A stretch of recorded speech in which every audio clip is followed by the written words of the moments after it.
அண்மை செய்தி. நெல்லை மற்றும் தூத்துக்குடி ஆகிய மாவட்டங்களில் மின் கட்டணம் செலுத்த அவகாசம் நீட்டிக்கப்பட்டிருக்கிறது. அண்மை செய்தியாக பார்த்து வருகிறோம். கூடுதல் விவரங்களோடு இணைகிறார் செய்தியாளர் ராஜேஷ். ராஜேஷ், வணக்கம். மேலும் விவரங்கள். வணக்கம். திருநெல்வேலி மற்றும் தூத்துக்குடி மாவட்டங்களுக்கு மின் கட்டணத்தை அபராத தொகை இல்லாமல் செலுத்த வழங்கப்பட்ட கால அவகாசம் அடுத்த மாதம், அதாவது பிப்ரவரி மாதம் 1ஆம் தேதி வரை நீட்டிக்கப்படுவதாக தமிழக அரசு அறிவித்திருக்கிறது.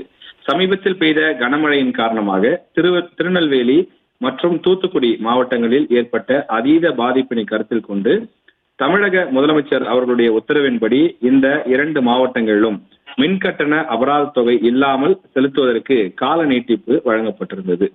ஏற்கனவே டிசம்பர் மாதம் 18ஆம் தேதி முதல் ஜனவரி 2ஆம் தேதி வரை இருந்த நிலையில் அந்த அபராத தொகை இல்லாமல் மின்சார கட்டணம் செலுத்தக்கூடிய அந்த தேதி என்பது பிப்ரவரி 1ஆம் தேதி வரை நீட்டிக்கப்பட்டு தமிழக அரசு உத்தரவிட்டிருக்கிறது. இந்த கால நீட்டிப்பு வீடு, வணிக பயன்பாடு, தொழிற்சாலைகள், சிறு குறு மற்றும் நடுத்தர தொழில் மற்றும் பிற நுகர்வோர்கள் அனைவருக்குமே பொருந்தும் என்று தமிழக அரசு தெரிவித்துள்ளது. விவரங்களை வழங்கியமைக்கு நன்றி ராஜேஷ்.